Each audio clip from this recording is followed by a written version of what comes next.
Mesdames et messieurs de la presse, bonsoir. Il est 18h15 à Washington, D.C., minuit quart à Kinshasa et nous venons devant de vous en ce jour historique où vous avez suivi la cérémonie de la signature de l'entérinement de l'accord de paix qui a été signé le 27 juin dernier par la ministre d'État, ministre des Affaires étrangères. Vous savez que nous sommes ici, mais nous sommes totalement en compassion et en solidarité avec nos populations qui continuent de ployer sous les attaques de forces hostiles. Et donc ce soir, nous revenons au devant de vous dans la tradition qui est la nôtre par des voies de transparence et de redevabilité pour vous faire le point de cette journée historique avec la série d'activités que nous avons connues. La première, évidemment, c'était la rencontre d'abord bilatérale entre le président de la République démocratique du Congo et son homologue américain, qui s'en est suivi d'une trilatérale. La ministre d'État, ministre des Affaires étrangères, avait assisté le président de la République dans ces discussions. Elle ne pourra peut-être pas nous donner les détails de ces réunions, mais elle pourra nous dire plus ou moins le tableau général du package qui constitue les accords de Washington.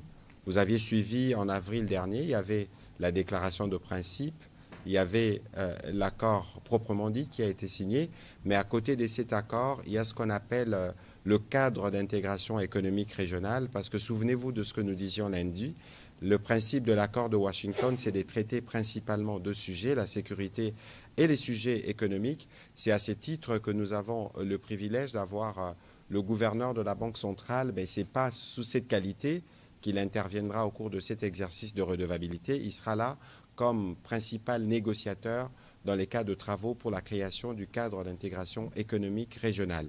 Ensuite, il y avait une double dimension dans les séjours, dans la visite du président de la République ici à Washington.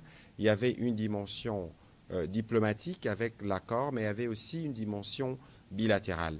C'est pour ça que nous avons le privilège d'avoir le vice-premier ministre, ministre de l'économie, qui a signé aujourd'hui, juste après la cérémonie des signatures des chefs d'État, l'accord de partenariat stratégique entre la République démocratique du Congo et les États-Unis d'Amérique. Voilà plus ou moins résumé les activités que nous avons eues aujourd'hui, évidemment. Nous allons donner premièrement la parole à la ministre d'État, ministre des Affaires étrangères, pour nous brosser plus ou moins l'esprit et les cas dans lesquels les discussions se sont tenues ce matin qui ont abouti à cet accord en présence de plusieurs chefs d'État africains tels que vous l'avez vu. Madame la ministre d'État, merci. C'est des journées marathon, évidemment. Heureusement que vous êtes une Amazone, comme j'aime bien vous appeler, par rapport à votre engagement sur ces fronts diplomatiques que vous copilotez avec le président de la République. Nous sommes à Washington, l'épilogue sûrement de ce que vous avez commencé déjà il y a plusieurs mois. Qu'est-ce que vous pouvez nous dire de cette journée historique? Qu'est-ce que le Congolais qui attend depuis des heures d'avoir des éléments supplémentaires par rapport à ce qu'on a vu pour que nous puissions mieux comprendre l'action du président de la République dans la volonté de ramener une paix que nous voulons définitive et durable. Madame la ministre d'État. Merci beaucoup pour la parole. Merci. Bonsoir à tous et à toutes et évidemment bonsoir à nos chers compatriotes qui nous suivent à Kinshasa, à Goma, Bukavu et dans toutes les autres parties de la République démocratique du Congo. En effet, une journée historique, journée du 4 décembre, lors de laquelle trois chefs d'État ont signé ce qui sera connu comme les accords de Washington.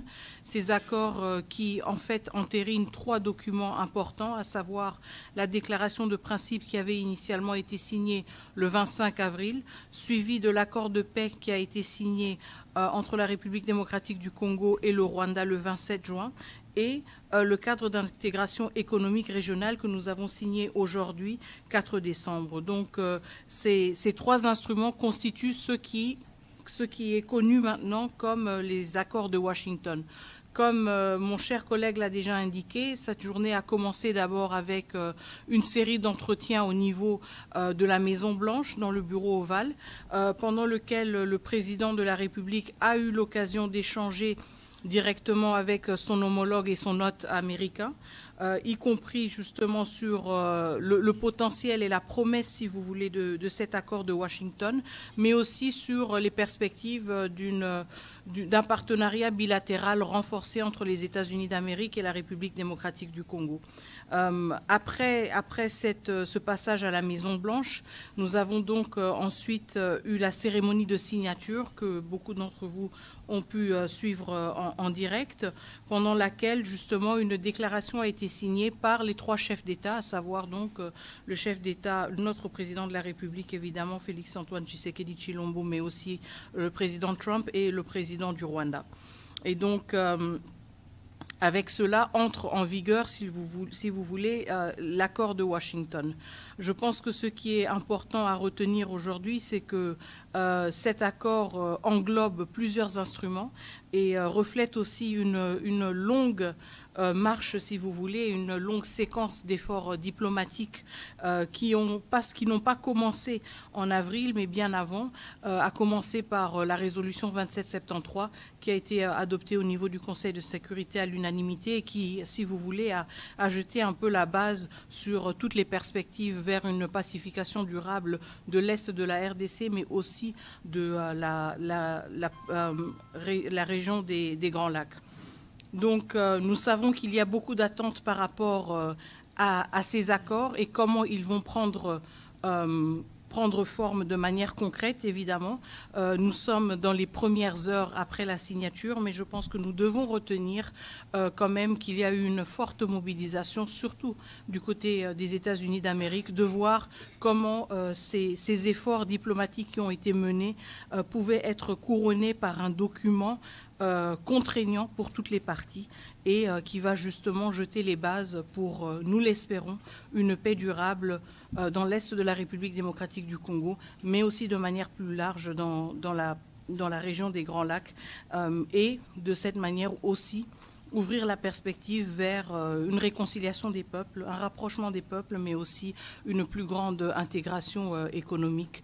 Mais nous savons aussi que tout cela se fera de manière graduelle, que tous ces efforts devront être bâtis les uns sur les autres, pas seulement parce que nous le connaissons, nous le savons de notre propre région, mais nous l'avons aussi appris dans d'autres régions. La paix se construit avec du sérieux, avec du temps, avec de la rigueur. Et ceci a été la posture de la République démocratique du Congo dès l'avènement du président de la République à la magistrature suprême. Et nous restons engagés dans cette logique. Merci. Voilà, merci beaucoup, Madame la ministre d'État, pour cette introduction. Je me tourner du côté du gouverneur Ouamesso, mais je rappelle que vous n'intervenez pas comme gouverneur de la Banque centrale du Congo, mais plutôt comme un des experts de la République démocratique du Congo, spécifiquement pour ce qui concerne le cadre d'intégration économique régionale. Vous savez tous, l'accord, j'en parlais tout à l'heure, l'accord du 27 juin avait principalement 2 points, la question de la sécurité, mais aussi la question économique. Et sur cette question économique, M. Ouamesso, beaucoup de choses ont été dites, notamment qu'Ombralé nominerait pour le Rwanda, mais la question principale, c'est qu'on veut ramener les développements, on veut ramener l'économie pour nos populations. Question, est-ce que la société civile a été consultée durant les travaux qui ont permis aujourd'hui la signature? Je rappelle que la ministre d'État a signé ce matin les documents qui créent formellement le cadre d'intégration économique régionale juste après l'activité des chefs d'État. Merci beaucoup, Monsieur le ministre. Permettez-moi de faire un petit rappel historique par rapport aux causes profondes de cette crise que nous connaissons. Cette crise a démarré pas parce qu'il y a eu un problème entre le Rwanda et le Congo, mais cette crise, les causes profondes sont économiques. À la fin de la guerre froide, il y a eu une volonté d'avoir accès aux matières premières qui servent aujourd'hui à ce qu'on utilise les téléphones portables, les ordinateurs et tout cela. Et il eût fallu à l'époque que le Zaïre puisse privatiser ces entreprises minières qui étaient essentiellement étatiques. Et vous savez que nous avons une conférence nationale souveraine où les deux grandes forces, même si elles étaient opposées politiquement, je rappelle, donc l'Union sacrée, conduite par le docteur Étienne Tshisekedi, et la mouvance présidentielle, ont toutes les deux, ces grandes forces, refusé la privatisation, même s'ils étaient opposés politiquement. Et c'est ainsi qu'il y a eu, pour permettre l'accès à nos matières premières de la part de l'Occident, la création d'une troisième voie.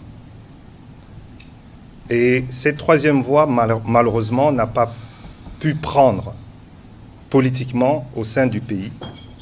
Et comme il y avait un impératif de pouvoir accéder à nos ressources, c'est comme ça qu'il y a eu un blanc-seing qui a été donné au Rwanda et à l'Ouganda pour nous envahir. C'est ça la raison fondamentale de la crise qui a déchiré notre pays durant pendant les 30 années passées. Et donc, il fallait aussi le résoudre par un volet économique. Pour résoudre ce problème-là, il fallait créer un cadre propice où, par rapport à cette économie passée, donc l'économie du numérique et l'accès à ces ressources, que les choses soient clarifiées de manière transparente, où on affirme la souveraineté de la République démocratique du Congo dans l'exploitation de ces ressources, et qu'on dise que s'il y a des matières de coopération entre les deux pays ou plusieurs pays de la région, que cela se fasse de manière transparente. D'où ce cadre d'intégration économique régionale, qui, au fait, repose essentiellement sur ce qui a été imaginé déjà dans le cadre de la CEPGL. Parce que ce cadre d'intégration régionale économique est basé sur l'énergie, infrastructure, agriculture, tourisme, mais on a rajouté maintenant un volet qui concerne les matières premières. Mais ça consacre aussi économiquement la fin d'un cycle, parce que l'économie fonctionne en fonction des cycles. Il y a des cycles qui sont plus ou moins courts et il y a des cycles qui sont plus ou moins longs. Et il y a la fin d'un cycle maintenant qui marque la fin d'une économie du numérique telle que nous l'avons connue hier. Et il y a un nouveau cycle qui démarre. Et ce cycle-là marque l'économie du futur, l'économie verte, où les mêmes matières premières stratégiques se retrouvent au Congo. Et c'est pour ça qu'il y a deux volets. On règle un problème du passé avec le cadre économique d'intégration économique régionale, et il y a un partenariat stratégique qui s'ouvre sur les nouvelles matières premières. Et là, c'est du bilatéral directement, alors que ça ne s'est pas fait par le passé, où on négociait nos matières premières sans nous. Ici, maintenant, ça se négocie directement entre la République démocratique du Congo et les États-Unis. C'est un grand tournant, mais on va en parler les jours, les semaines et les mois qui suivent. Maintenant, est-ce que la société civile a été consultée? Bien sûr que oui, la société civile a été consultée. Pas seulement la société civile, mais la majorité des entreprises occidentales et américaines qui étaient concernées par l'exploitation des matières premières qui se trouvaient dans la région des Kivu, région qui est concernée par le conflit qui dure depuis 30 ans. Et l'une des sociétés civiles phares qui a été consultée dans le cadre de ce cadre d'intégration économique régionale, c'est la Fondation Panzi. J'ai participé moi-même aux discussions. Il y avait Global Witness, il y avait Human Rights Watch, il y avait The Sentry, des organisations de la société civile qui ont toujours eu un regard très critique par rapport à ce qui se passe dans l'est de notre pays et qui ont emmené, au fait, leurs remarques pour que ce cadre d'intégration régionale économique se fasse d'une manière transparente, où les choses ne pourront plus échapper au fait aux populations locales. Et je dois préciser une dernière chose, c'est que ce cadre d'intégration économique régionale ne peut entrer en vigueur que s'il y a un retour total de la paix dans nos régions. Voilà. Voilà, merci. Monsieur le vice-premier ministre, ministre de l'économie, il y avait une dimension bilatérale durant cette mission du président de la République. C'est justement l'accord du partenariat stratégique entre la RDC et les États-Unis qu'on appelait il y a quelques semaines le deal. Qu'est-ce que vous pouvez nous en dire sommairement de ce qui a été convenu avec la partie américaine au sujet justement des opportunités économiques et des relations économiques qui doivent être dorénavant renforcées? Merci bien. Donc, je pense qu'il faut d'abord noter la symbolique. La symbolique, c'est que ce qui s'est passé aujourd'hui s'est passé à Washington, D.C. Et le résultat que l'on a vu aujourd'hui, c'est essentiellement aussi grâce à la détermination du gouvernement américain, de son président, le président Donald Trump. Comme vous avez bien dit en introduction, à part ce cadre ou ces documents qui ont été signés entre la République démocratique du Congo et le Rwanda, il y a également eu, juste après cette cérémonie, dans une autre salle, peut-être loin de la plupart des caméras, une cérémonie de signature de 2 autres documents. Le plus important ici, c'est de noter que la relation entre le gouvernement américain et le gouvernement congolais a pris une autre dimension. Nous avons signé un accord de partenariat stratégique. Qui dit partenariat stratégique dit un niveau élevé de confiance politique entre les 2 gouvernements, avec des objectifs de long terme qui s'alignent tant du point de vue des relations économiques que du point de vue des questions de défense et de sécurité. Jusque-là, les relations économiques entre nos 2 pays étaient régies par un accord de protection, de promotion et de protection réciproque des investissements, conclu en 1984.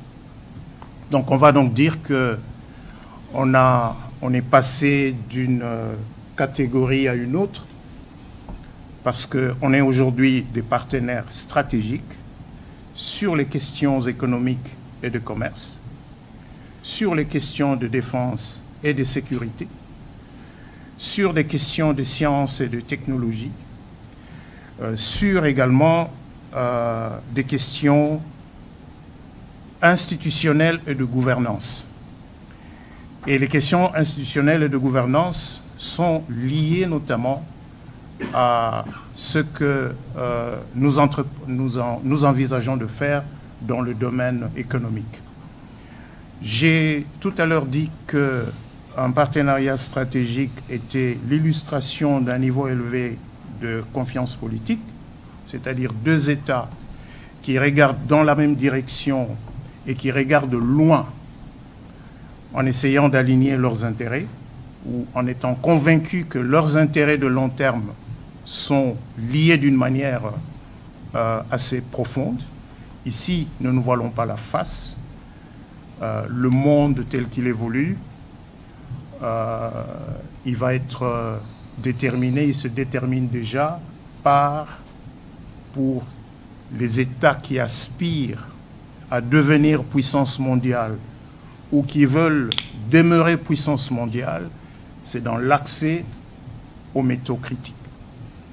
Et la République démocratique du Congo est un réservoir de ces métaux critiques, est un réservoir des matières premières qui détermine aujourd'hui le niveau de puissance militaire, le niveau de puissance économique du point de vue de la haute technologie. Donc, en même temps que la relation entre la République démocratique du Congo et le Rwanda est censée prendre une forme plus paisible, une forme de prospérité partagée, il est également important pour celui qui a été le parrain et qui voit un intérêt à sécuriser son accès aux métaux critiques, aux minéraux critiques qui sont disponibles en République démocratique du Congo. C'est donc ce cadre que nous avons conclu aujourd'hui en signant un accord de partenariat stratégique qui, dans son ensemble, dans sa structure, s'est apaisanti sur le volet commercial et économique. Il s'est également apaisanti sur le volet institutionnel et de gouvernance. Pourquoi sur le volet institutionnel et de gouvernance? Parce que ces conflits sont aussi, ce conflit récurrent dans la région des Grands Lacs s'explique fondamentalement par l'accès via des moyens illicites aux minéraux, surtout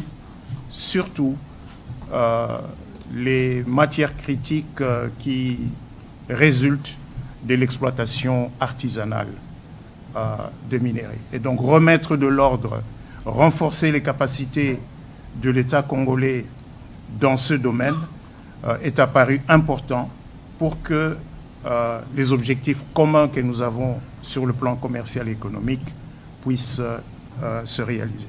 Il y a un deuxième volet, un deuxième document qui a aussi été signé. C'est un mémorandum d'entente entre les deux pays sur les questions de défense et de sécurité qui a donc été signé par Madame la ministre d'État, ministre des Affaires étrangères, avec le secrétaire d'État Rubio, alors que le secrétaire d'État Rubio et moi-même, nous avons signé l'accord de partenariat stratégique. Et ce document met en place un cadre pragmatique qui va permettre d'organiser la manière dont les relations économiques entre la République démocratique du Congo et les États-Unis vont prendre forme, vont s'intensifier pour nos intérêts mutuels de long terme. C'est donc un engagement de long terme. C'est pas un troc. C'est pas un troc. C'est, je répète, deux États qui conviennent, qui ont des intérêts de long terme. Nos intérêts de long terme, c'est le développement économique, dans la paix, dans la sécurité. Les intérêts de long terme des États-Unis, c'est un accès aux ressources minérales qui sont disponibles dans notre pays, un accès qui ne prenne pas les formes actuelles de groupes armés qui pullulent effectivement et exactement dans les régions où sont disponibles les terres rares et les autres métaux critiques. Voilà, merci beaucoup, Monsieur le Vice-Premier ministre. On va prendre des questions, évidemment. On pourra répondre à quelques questions en anglais pour les journalistes qui peuvent poser des questions dans cette langue. Je souhaiterais que nous puissions être courts et précis dans nos différentes questions parce que nous avons encore malheureusement un agenda particulièrement chargé dans les cas de travaux qui se font ici. Je vais commencer par Willy Kalengai, s'il vous plaît. Par ici, s'il vous plaît.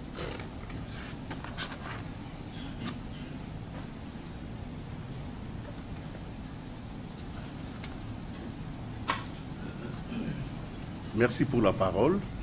Monsieur le membre du gouvernement, deux textes majeurs ont été signés aujourd'hui. L'accord stratégique entre les USA et notre pays et l'accord de paix qui a été entériné. Quels sont les points de jonction entre le partenariat stratégique et l'accord de paix? Y aurait-il une relation dialectique de manière à ce que les succès de l'un puissent renforcer les succès de l'autre. Qu'est-ce qui va passer en avant? Est-ce que c'est l'accord de paix qui va être la base du partenariat stratégique ou c'est le partenariat stratégique qui va renforcer l'accord de paix? Merci. Alors, peut-être que les autres collègues pourront répondre, mais je crois qu'ici, il y a une condition principale. Je pense que le gouverneur l'a dit tout à l'heure. Pour nous, avant, par exemple, d'aller dans les cas d'intégration économique régionale, c'est la paix. Le vice-premier ministre, peut-être qui rebondira dessus, l'a dit aussi. Il a parlé du contexte de groupes armés.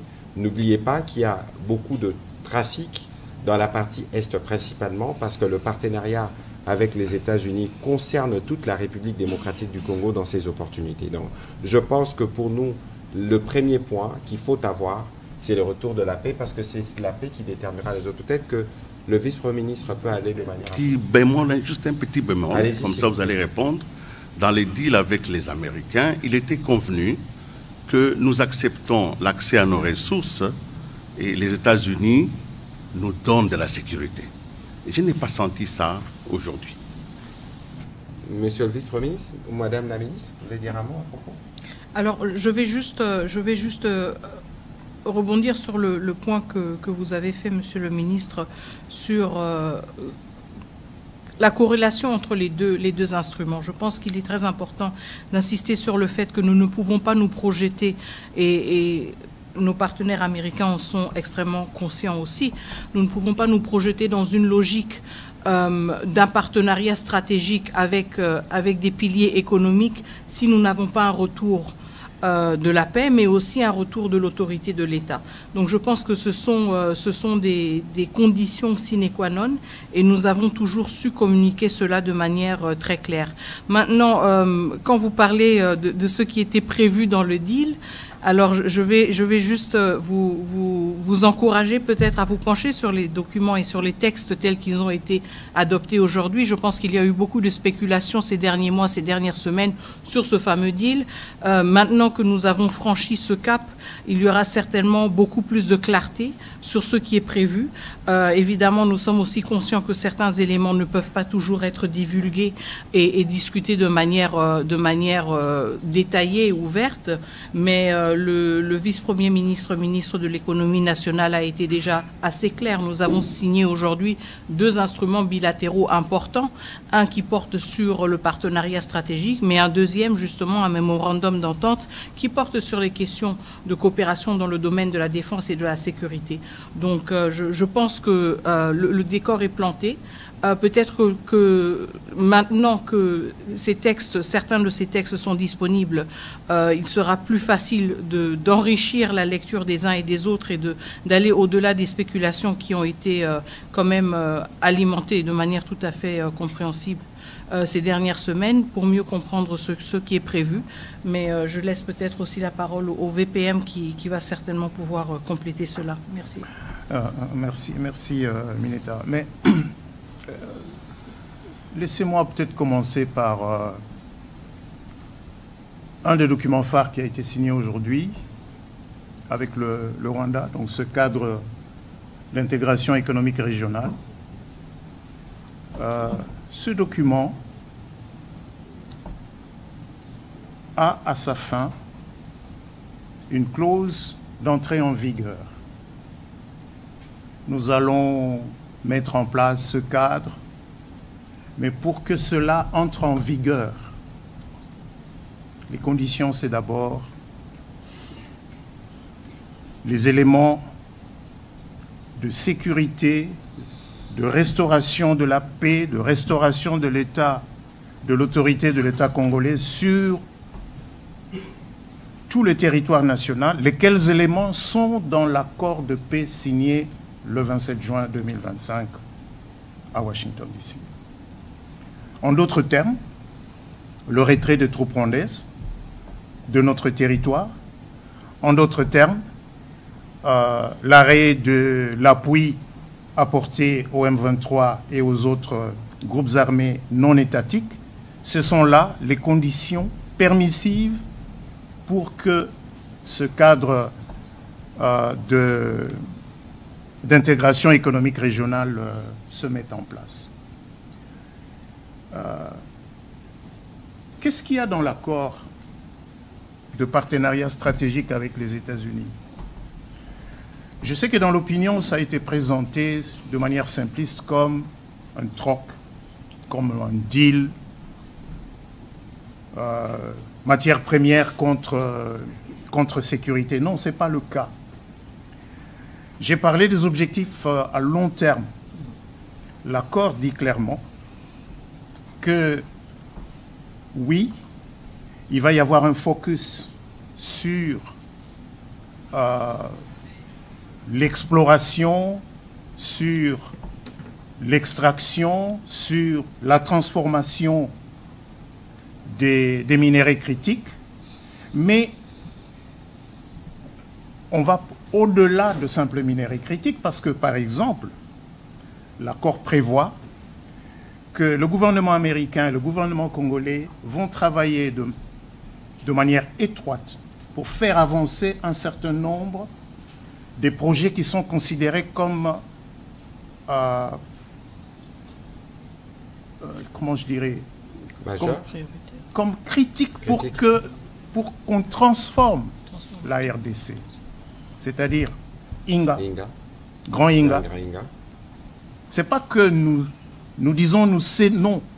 Nous disons dans le texte, RDC et USA, nous allons travailler de manière coordonnée pour que ce projet avance. L'accord insiste aussi sur le corridor de Lobito.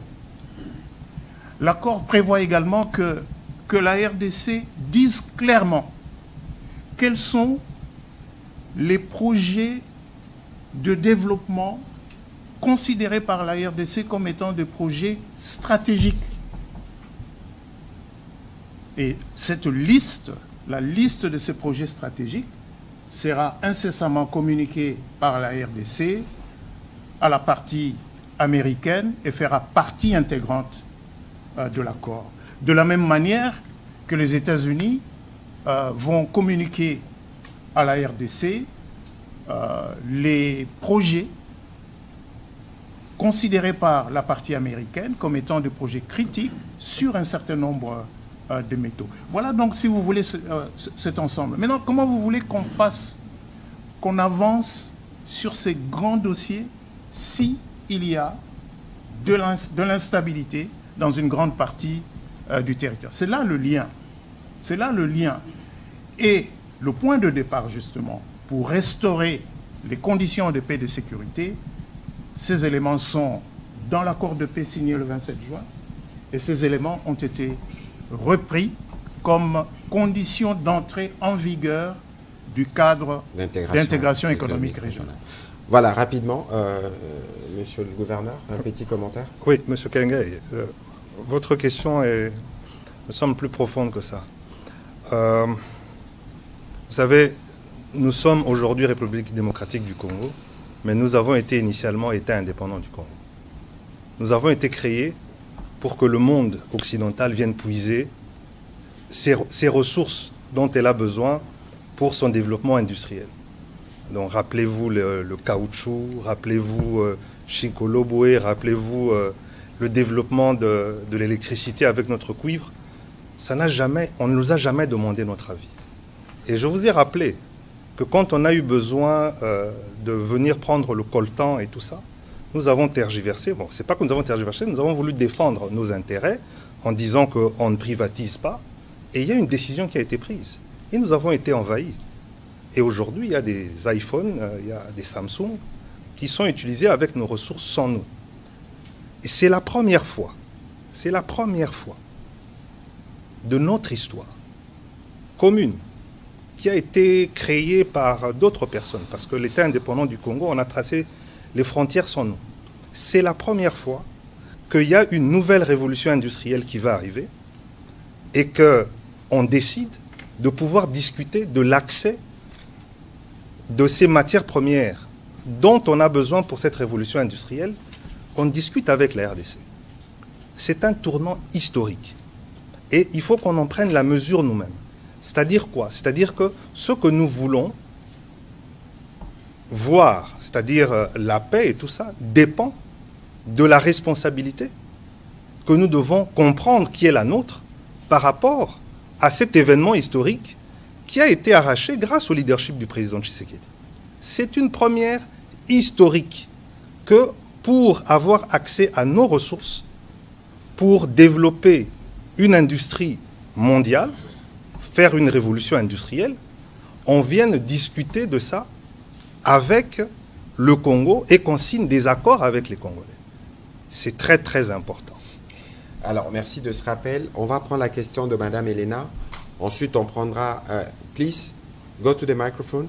Et ensuite, on prendra les questions série pour faire une économie de temps, vu qu'il y a 4 intervenants. Si chaque intervenant doit faire un commentaire, vous comprenez que nous devons gérer un peu plus le temps.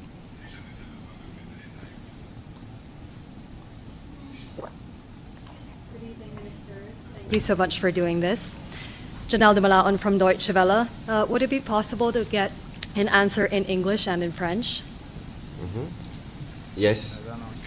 Thank you very much. So my question is, now that the agreement has been signed, do the Congolese people know what has been signed, and do they stand behind it? Can you please talk to the microphone?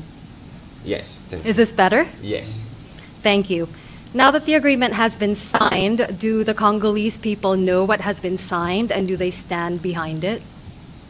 OK. L'édit vient d'être signé. Oui, tout à fait. I mean, obviously, there's been a lot of talk about the agreement, and our president has been very transparent about the principles that would be guiding it. When we're talking about the signature today, again, we have to remind ourselves that this is an agreement that is built on different milestones that have been passed over the past months and weeks. And so, of course, there is always a need to communicate and to continue communicating about the different elements that constitute the Washington Accords. But do the Congolese people stand behind it? I believe so, of course, because this is our pathway to peace. This is our pathway to long-lasting peace and to peaceful cohabitation also with our neighbors. Does this mean that all of the expectations are reflected in the instruments as they exist? Probably not, and I think there's always going to be debates around that. But at the same time, I think it's important to emphasize the fact that this is an instrument, or this is an agreement that is bringing us closer to peace, but also bringing us closer to peace by bringing us closer to accountability. Donc, juste pour répondre rapidement à la question qui était de savoir si, maintenant que l'accord a été signé, s'il est connu par la population congolaise et si le peuple congolais appuie cet accord. Alors, est-ce qu'il est connu? Encore une fois, je reviens sur mes mots d'introduction initialement et le fait que j'ai insisté quand même sur les éléments qui constituent cet accord. Donc, il s'agit de plusieurs documents et instruments qui ont été signés ces derniers mois. Cela veut dire qu'il y a eu assez de temps, si vous voulez, pour se familiariser avec ces instruments. Il y a eu aussi beaucoup d'efforts de communication. Nous savons que nous devons continuer à communiquer sur ces accords pour justement les vulgariser davantage, surtout auprès de notre population, étant donné que le conflit nous affecte, nous, en premier lieu. Est-ce que la population congolaise est satisfaite de ces accords? Je voudrais l'espérer, évidemment, étant donné que ces accords détiennent la promesse d'une paix durable dans notre pays, mais aussi dans la sous-région. Évidemment, je pense qu'il y a des éléments que certains auraient voulu voir dans les accords et qu'ils n'ont peut-être pas vus. Je pense qu'il y aura toujours des débats, il y aura toujours des attentes qui n'ont peut-être pas été matérialisées, mais en même temps, nous devons nous rappeler que c'est un accord qui nous rapproche de la paix, pas seulement à cause des promesses et à cause des différents éléments qu'il contient, mais à cause du caractère contraignant qui le caractérise. Merci. Voilà, merci beaucoup. On va prendre la question. Yes, please go quickly then. All right. Of course, the U.S. administration is interested in critical minerals. Is there going to be a problem accessing these minerals if those areas where those minerals are controlled by rebels? Thank you. C'est bon, toujours? Ouais. I mean, obviously, again, we are emphasizing the correlation, and I think the Vice Prime Minister, Minister of Economy was very clear about that. We are emphasizing clearly the correlation between economic opportunities and opening up opening up our landscape, if you want, to different investors and security and the ability to do so in certain areas. So there is a strong link between the two, and this is why we insist on building resilient and strong, robust strategic partnerships, but also partnerships that are cognizant of the complexity of the context. We cannot project ourselves in a future whereby partners can benefit or access our natural resources when issues such as the safety of our people are not addressed. And this is fundamental to any perspective of economic activity in the areas that are currently occupied by rebels. So obviously these elements go hand in hand. The return of state authority is a precondition to any economic, successful economic venture or enterprise. Ok, merci. On va prendre la question de Michael Cavana et puis je vais demander à Peter Tiani de se préparer. Allez-y, s'il vous plaît.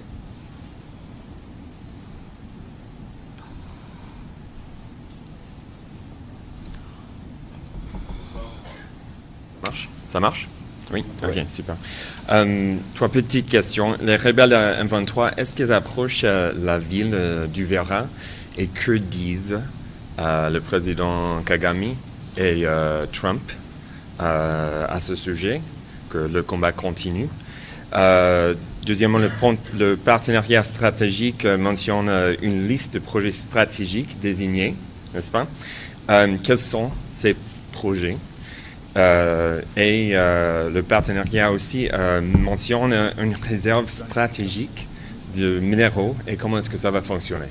Merci. Voilà, sur la question du partenariat, le vice-premier ministre Moukoko pourra y répondre. Quand je commençais ces briefings, j'ai commencé par dire justement que nous le faisons, nous sommes totalement en solidarité avec nos populations qui pourraient être sous de bombes. Je pense que cette question, peut-être que la ministre d'État pourra dire un peu plus à ces sujets.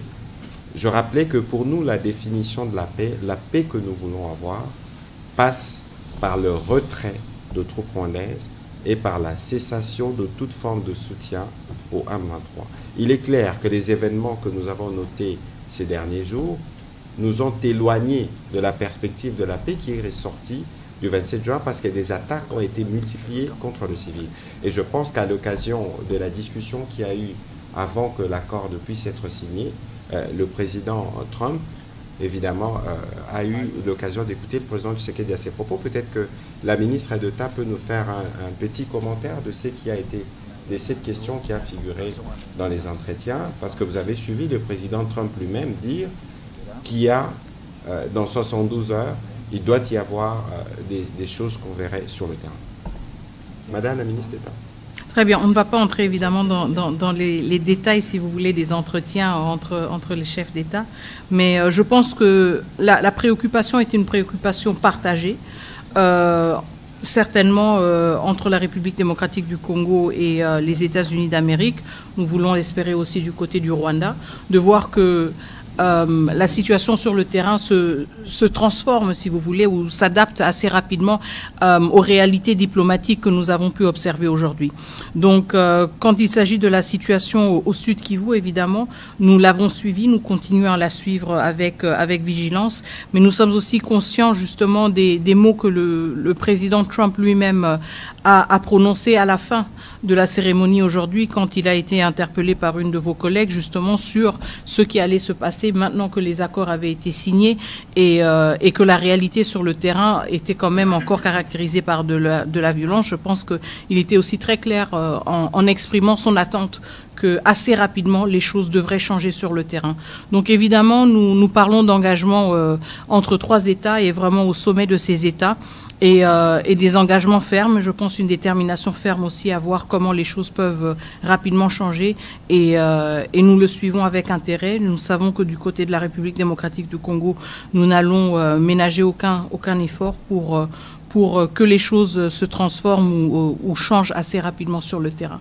C'est quelque chose à suivre et je pense que nous devons retenir que tout le long de ce processus, nous sommes maintenant arrivés à un point où il s'agit de chefs d'État qui prennent la parole, plus de ministres, chefs d'État qui engagent, et je pense que nous avons nous avons une attente tout à fait légitime qu'à ce niveau de décision, il y ait des changements rapides au niveau du terrain.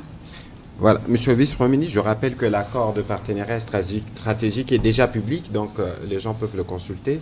Vous parliez tout à l'heure de Lobito, vous parliez de Inga. Il y a une question spécifique qui est revenue sur, il y a une liste de projets qui est annexée. Je pense que vous y avez déjà plus ou moins répondu. Oui, effectivement. Il faut noter que l'accord de partenariat stratégique a mis en place un dispositif qui va vraiment donner de la cadence à cette relation. D'abord, il prévoit qu'un comité de pilotage conjoint va être est créé. Il est créé dans l'accord. Sa composition est définie dans l'accord de deux côtés, avec deux coprésidents.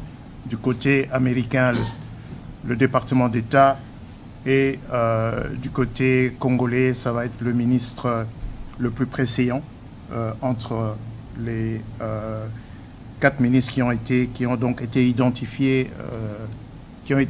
dans l'accord. Et sur la question des projets stratégiques du point de vue de la RDC, laissez-moi dire que Inga et Lobito ressortent comme des pans à part, à cause justement de l'importance stratégique de ces deux initiatives. Mais l'accord prévoit que la RDC communiquera via le comité de pilotage conjoint la liste de projets stratégiques. Quand on parle de projets stratégiques ici, il ne s'agit pas nécessairement de projets dans le secteur minier. Ça va toucher aux routes, ça peut toucher aux ports, ça peut toucher aux chemins de fer. Il va revenir au gouvernement de la RDC d'identifier ces projets stratégiques et de les communiquer. De la même manière, l'accord prévoit également que le gouvernement américain ait accès à des réserves minières stratégiques et il va donc il revient à nous, RDC, de communiquer les concessions qui sont libres. Les concessions qui sont libres, et la liste de ces concessions sera communiquée toujours via le comité de pilotage conjoint. Et l'accord a bien défini quand est-ce que ce comité se met en place, avec quelle cadence il va travailler, de manière à ce que l'accord ne soit pas lettre morte, mais qu'il vive dans le long terme, parce qu'il n'a pas été conclu uniquement pour régler un problème de court terme. Il a vraiment été conclu pour bâtir une relation de long terme entre les deux pays. Voilà, merci. On va prendre les questions de M. Peter Tiani, puis on prendra 3 ou 4 pour terminer, parce que nous avons d'autres engagements. Vous allez prendre votre question, mais s'il vous plaît, nous irons par une question. Ce serait une étape comme ça, on en prendra les maximums. Allez-y, s'il vous plaît. Merci, Monsieur le Ministre. Peter Tiani, pour le compte de Perfect Télévision. Je vous félicite d'abord, vous remercier pour l'exercice de redevabilité, pardon. Pour l'exercice de redevabilité. Et puis je saisis aussi cette opportunité de manière directe pour jeter de fleurs à notre ministre des Affaires étrangères. Je n'ai jamais eu l'occasion, au regard de ce travail titanesque qui a abouti aujourd'hui. On est dans un pays où on reconnaît les valeurs des autres quand ils meurent. J'en saisis l'opportunité aujourd'hui. Mais je veux... il y a des inquiétudes. Mes questions vont être un peu disparates, mais bon, c'est pour vous 4. La première, c'est... Je veux rebondir sur la question du journaliste précédent. Madame la ministre, vous pouvez être complétée par Monsieur le ministre de la Communication et des Médias.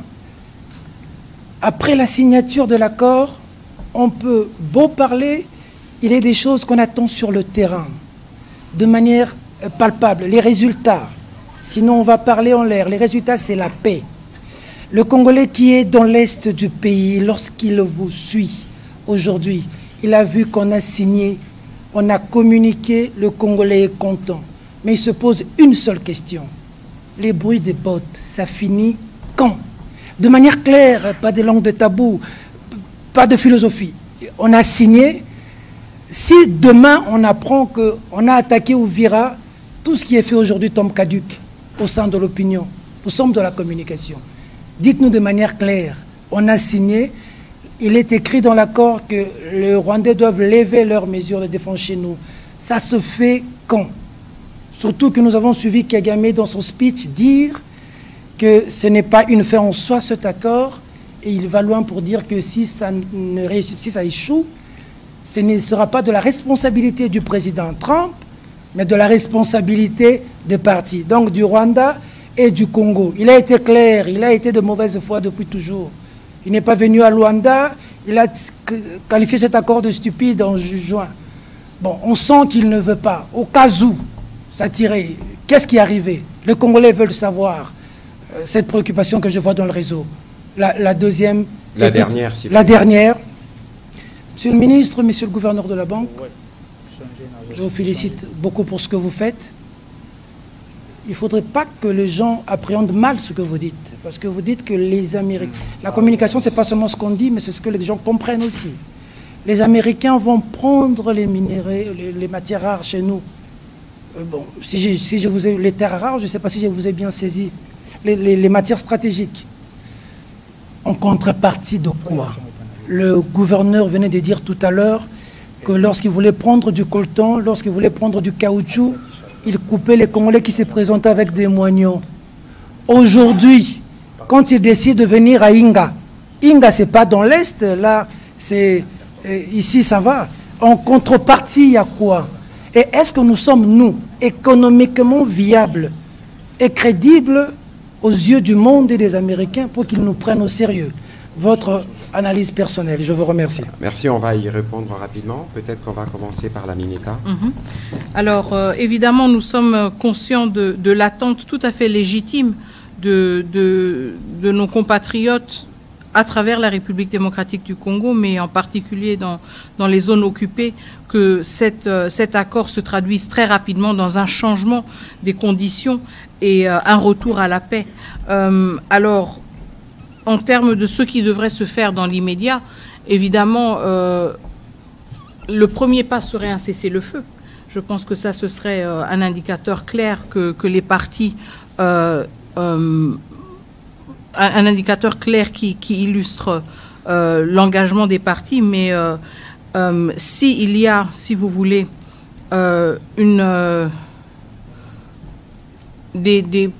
continuation de la violence, ça ne veut pas dire que l'accord est caduc. Je ne pense pas qu'une guerre ou un conflit qui a duré 30 ans se prend fin juste par la signature d'un accord. Ça veut dire que nous allons et nous devons être conscients du fait que nous allons avoir des avancées, mais nous allons aussi avoir malheureusement des échecs. Ce qui est important ici, c'est de souligner le fait que nous avons 3 parties prenantes à ces accords qui ont toutes pris l'engagement justement d'exécuter cet accord et de se rendre redevables.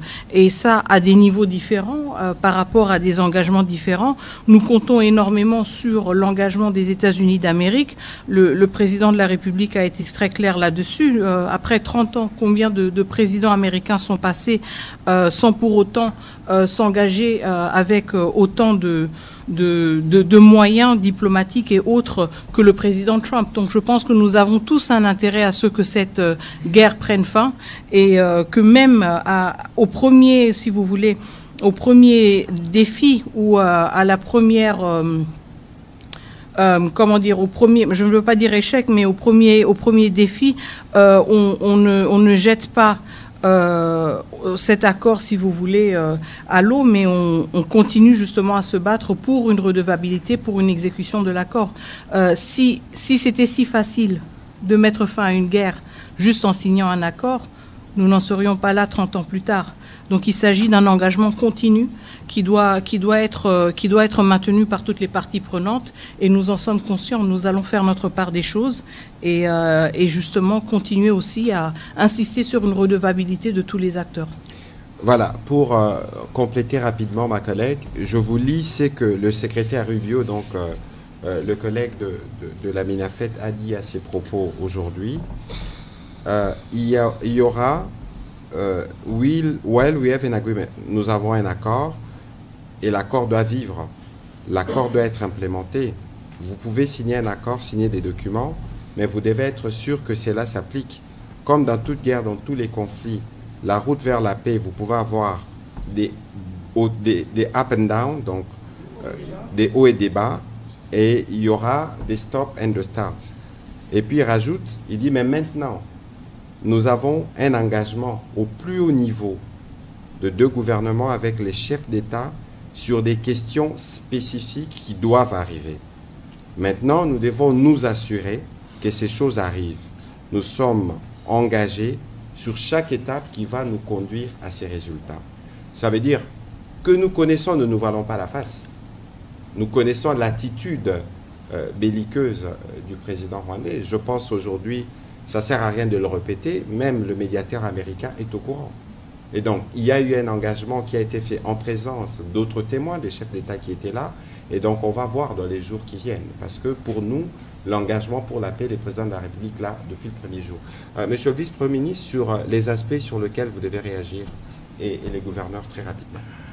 Je pense que je voudrais d'abord demander à mon cher Tiani d'effacer rapidement la notion d'un simple deal.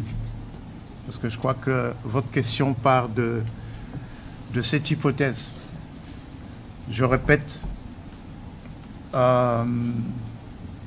un partenariat stratégique, c'est dans le long terme, c'est des intérêts mutuels, convergents des 2 pays, des 2 États. Et même s'il y a un focus sur les mines, mais le document le dit à plusieurs endroits que ce qui se fera dans le strict respect des lois des 2 États. En ce qui nous concerne, dans le domaine minier, nous avons un code minier. Lequel code minier dispose que ce que nous faisons aujourd'hui, c'est-à-dire l'exportation des produits bruts, ce n'est pas ce que prévoit le code minier. Le code minier prévoit que les produits doivent être transformés. Et l'une des contraintes à la transformation, c'est le déficit en électricité. Ce n'est donc pas étonnant que Grand Inga ressorte dans ce document comme étant, et d'ailleurs, quand vous lirez le document, vous verrez que Grand Inga vient comme étant la toute première grande initiative pour la RDC, mais également pour la région, parce que Grand Inga, ce n'est pas seulement pour la RDC, Grand Inga, c'est aussi pour une bonne partie de l'Afrique. Et il y a effectivement aussi cette volonté des entreprises américaines à investir davantage. Est-ce qu'elles sont en République démocratique du Congo? Oui, elles sont en République démocratique du Congo. Est-ce qu'elles veulent investir un peu plus? Oui, elles veulent investir un peu plus. Juste après la cérémonie de signature, j'ai personnellement pris part à la Chambre de commerce des États-Unis aujourd'hui, cet après-midi, avec le ministre rwandais des Affaires étrangères et le sous-secrétaire d'État américain, à une discussion organisée avec les grandes entreprises américaines qui vont d'ailleurs organiser au mois d'avril de l'année prochaine un forum sur l'investissement responsable.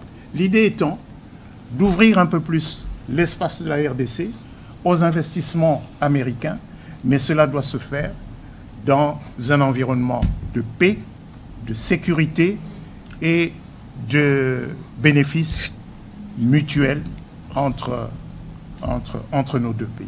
Donc, regardez cet accord de partenariat stratégique comme un instrument pour la transformation de la République démocratique du Congo pour le long terme. Voilà, merci. Un petit commentaire et puis nous prendrons peut-être une ou l'autre question pour la ministre d'État qui sera obligée de nous laisser pour d'autres engagements. Monsieur le gouverneur. Je ne ferai pas de commentaire par rapport à ce que vient de dire le VPM. Je crois qu'il a tout couvert. Mais par rapport à la première partie de votre question, je voulais juste rajouter un petit commentaire. Cet accord est signé à Washington. Et je pense que ce soit la République démocratique du Congo ou bien que ce soit le Rwanda, personne ne voudra décrédibiliser les États-Unis d'Amérique par rapport à son implication pour cet accord de paix. C'est tout ce que je voulais rajouter. Voilà, on va prendre les questions de Siméon Isako. On va y arriver, s'il vous plaît. S'il vous plaît, s'il vous plaît. On va s'assurer que les questions qui sont posées, si c'est celles qui sont destinées à la ministre d'État, elle peut y répondre parce qu'elle doit aller à d'autres engagements. Monsieur Christian Lusakeno, vous aviez une question pour la ministre d'État? Allez-y, s'il vous plaît. Comme ça, on sera en mesure de les prendre. Ma question à la Mineta, comment expliquez-vous cette attitude de méfiance du président Félix Tshisekedi pendant les déroulés de cet événement alors que c'était un moment de joie? Très bien, merci beaucoup. Alors, vous adressez votre question à la ministre des Affaires étrangères. Je suis chargée de la diplomatie, pas de la lecture du body language. Donc, je ne vais pas m'étaler sur des spéculations.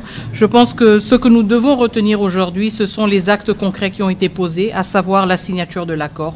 Je ne vais pas m'étaler sur une spéculation sur le body language qui peut être interprété d'une manière ou d'une autre. Donc, je pense que nous devons nous concentrer sur l'essentiel de la journée. Et c'est justement la signature de cet accord, y compris aussi la signature des accords bilatéraux et ce que cela représente pour notre pays. Merci. Voilà, M. Lusakeno, et puis on prendra la question de M. Noré de ce côté. Venez déjà avancer, s'il vous plaît. Bonjour à tous, bonsoir. Après avoir vécu depuis 30 ans cette guerre, en 1998 j'étais à Lusaka, et tout ce qui s'en est suivi, alors je vous parle du dialogue intercongolais, de Sun City, du dialogue global et inclusif de Pretoria, entre Congolais où l'implication du Rwanda était notable, du style des conseils que Paul Kagame a récemment donné à ceux qu'il soutient du M23, s'il était eux. Deux questions pour vous, Madame la Ministre. Que va-t-il advenir de cet accord si le M23 pas concerné ne bouge pas? Deuxième question. Quand vous signez au mois de juin l'accord, votre homologue rwandais déclarait pas de retrait des troupes rwandaises sans neutralisation des FDLR. Aujourd'hui, puisque, comme vous le dites, le dialogue est à un niveau supérieur, qu'est-ce qui permet ou qu'est-ce qui s'est passé pour que le président Trump dise, sans avoir peur d'être trompé ou trahi par les faits, que dans les quelques jours, dans les prochains jours, la situation va changer, les troupes rwandaises vont se retirer. Merci. Alors, qu'est-ce que nous allons faire si le M23 ne bouge pas? Bon, je pense que, encore une fois, le M23 en tant que groupe est assez connu. Nous savons quelles sont les ramifications de ce groupe. Nous savons d'où est-ce qu'il détient les ressources et les capacités qui lui permettent d'opérer de la manière dont il opère. Donc, s'il n'y a pas de changement concrètement par rapport à la situation, nous allons aussi savoir qui sont les acteurs qui ont un rôle à jouer, qui ont une influence et qui ont refusé, si vous voulez, d'exercer cette influence. Quand vous regardez l'accord qui a été signé le 27 juin, il y a aussi justement des engagements pris par tous les États signataires de ne plus fournir un appui quelconque aux groupes armés.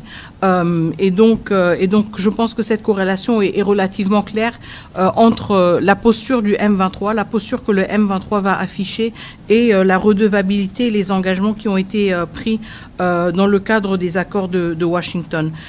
Qu'est-ce qui donne au président Trump l'assurance que les choses vont changer sur le terrain dans les prochaines 72 heures?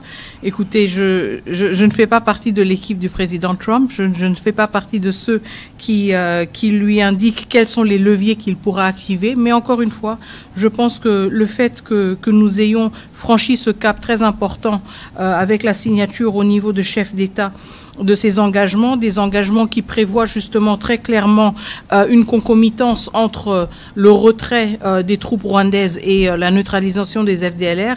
Je pense que ceci nous donne un cadre assez clair qui clarifie justement ou qui explique, qui illustre les responsabilités des uns et des autres. Et il en revient au président Trump et à son équipe de savoir quels sont les leviers potentiels ou existants qu'ils veulent activer pour accélérer les choses ou pour rendre leur rôle de facilitateur peut-être plus percutant. Je ne vais pas m'étaler sur une spéculation là-dessus, mais je pense que quand un chef d'État se prononce de la sorte, il a certainement des éléments en sa possession qui le rassurent sur la faisabilité de certaines choses. Voilà, dernière question pour la Mineta. Monsieur Ashka, allez-y, s'il vous plaît. Oui, merci beaucoup. Je suis M. Honoré Kabongo. Ma petite question, elle ne cadre pas, elle ne fait pas partie du débat d'aujourd'hui. C'est au sujet de la réouverture de l'aéroport de Goma. Il y a des questions qui ont été posées là-dessus. La France n'en parle pas, la RDC non plus. Est-ce que nous avons abandonné les dossiers ou il y a quelque chose d'autre qui se prépare? Pour d'autres questions, je crois, les collègues ont déjà posé la question. Merci beaucoup. Merci. Alors, par rapport à l'aéroport de Goma, non, nous n'avons pas du tout abandonné le dossier. Je veux réitérer le fait que la réouverture de l'aéroport de Goma, conditionnelle pour justement faciliter l'accès humanitaire, a été énoncée comme une priorité par le président de la République démocratique du Congo. Pourquoi? Parce que nous sommes conscients du fait qu'une large partie de notre population dans ces zones occupées a besoin de cette assistance humanitaire. Nous savons aussi que les ressources et les financements pour l'assistance humanitaire sont de plus en plus réduits. Et donc, il y a un souci aussi d'efficacité, si vous voulez, quand il s'agit de l'utilisation de ces ressources dont nous disposons. Donc, nous ne pouvons pas nous permettre le luxe, si vous voulez, d'abandonner la question de l'aéroport de Goma. Il en va de la vie de milliers, de millions de nos concitoyens, de nos compatriotes. Donc, cela reste une priorité pour le gouvernement de la République démocratique du Congo. Nous avons affiché très clairement notre disponibilité, justement, à réfléchir sur comment rendre cela concret. Et nous restons sur cette position. Nous restons aussi engagés dans des conversations avec les différents acteurs humanitaires pour voir comment cela peut se matérialiser dans les plus brefs délais. Nous insistons aussi sur le fait que l'assistance humanitaire ne devrait jamais être utilisée à des fins politiques, ne devrait jamais être instrumentalisée. Et c'est la raison pour laquelle nous allons aussi, ou nous continuons aussi à mettre les uns et les autres devant leurs responsabilités morales, mais aussi humanitaires vis-à-vis du comportement qu'ils affichent par rapport à cette question de la réouverture de l'aéroport de Goma. La position du gouvernement est claire et nous espérons que l'humanisme va quand même se manifester aussi de l'autre côté et que nous allons arrêter de jouer avec la vie de milliers de personnes à des fins politiques ou stratégiques. Merci. Voilà, merci beaucoup Madame la ministre d'État pour merci beaucoup Madame la ministre d'État pour votre participation à cet exercice. Je sais que vous avez d'autres interviews encore qui vous attendent. Nous aurons l'occasion de nous retrouver. On va conclure avec les collègues qui sont ici. Prochaine question, on va donner à M. Israël Mutombo, qui sera suivi de M. Kalanji.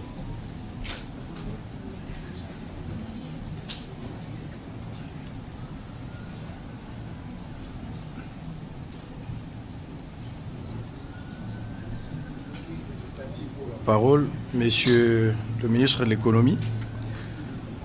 Nous avons appris que le gouvernement avait, en date du 7 novembre 2025, fait un accord de coopération économique dans le cadre de la... Vous pouvez parler au micro, s'il vous plaît. Voilà. Donc, je vais aller directement à des questions. Monsieur le ministre, hormis les zones d'intérêt commun, telles que le lac Kivu, avec le gaz et autres activités y afférentes, qu'est-ce que la République démocratique du Congo peut attendre de l'exploitation conjointe des ressources rwandaises? La deuxième... Vous dites de l'exploitation conjointe de?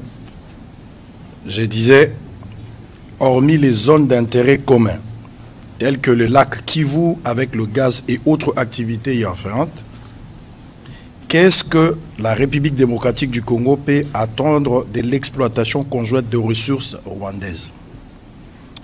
Deuxième, avec le développement du corridor de Lobito, quel rôle pourra jouer le Rwanda dans la chaîne de valeur de matières premières congolaises dès lors que le produit ne passeront pas par l'océan Indien, mais plutôt par l'Atlantique et sans l'intervention de ces pays? Pour terminer, cet accord économique qui nous lie est signé pour combien de temps et les dividendes prévisionnels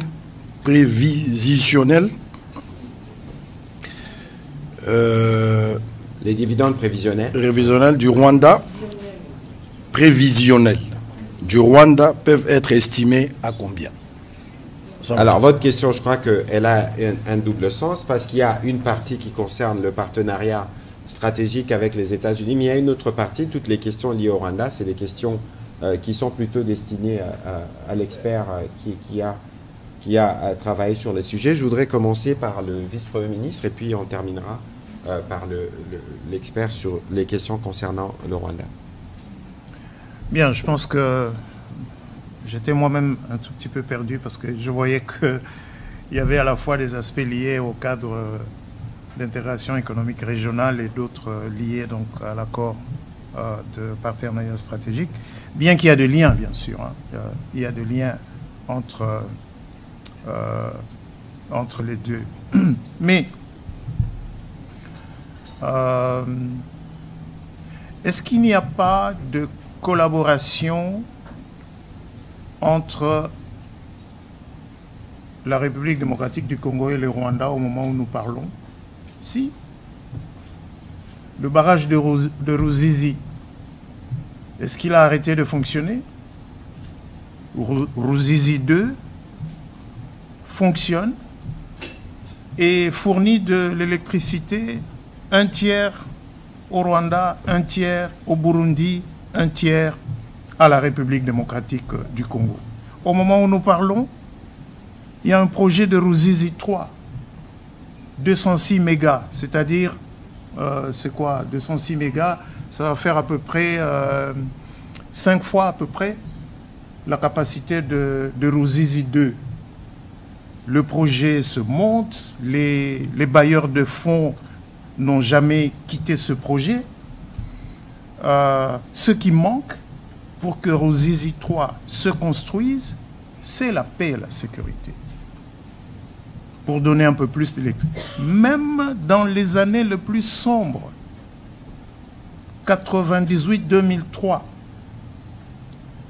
ces investissements-là, ces infrastructures-là, ont continué à fonctionner. Et je pense que le gouverneur Wameso a touché un mot là-dessus lorsqu'il est intervenu.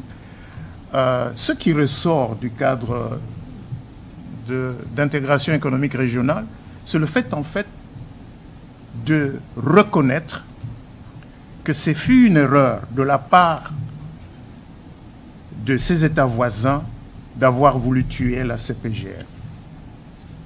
Parce que ce qu'on essaye de recréer aujourd'hui, c'est ce que la CPGL avait voulu mettre en œuvre pour une prospérité partagée dans la région des Grands Lacs. Quels sont les secteurs qui ressortent dans ce document? Le premier secteur qui est cité, c'est l'énergie. C'est l'énergie. Ces matières premières qui sortent aujourd'hui par des réseaux clandestins, elles ont besoin d'être transformées dans la région. Pour qu'elles soient transformées dans la région, il faut un peu plus d'électricité dans la région. En fait, le seul élément nouveau qui apparaît dans le document signé par notre collègue des Affaires étrangères ce matin, c'est les ressources minières. Mais sinon, tout le reste, ce sont des éléments que l'on trouve dans tous les documents de la CPGL, dans tous les projets de la CPGL. Et au moment où nous parlons, Sinelac, qui est une entreprise conjointe pour la gestion de barrages de Ruzizi, Sinelac n'a jamais fermé boutique. Sinelac continue à fonctionner. Quelle autre illustration vous voulez encore pour démontrer que c'est des destins communs? Mais ces destins communs, il faut les construire dans la paix et la sécurité. Rappelons-nous, quand il accède à la magistrature suprême, le président de la République, Félix-Antoine Tshisekedi, dans ses premiers actes, à partir de février 2019, il a visité chacun des 9 États voisins. Ce sont les premiers actes qu'il a posés en tant que président de la République.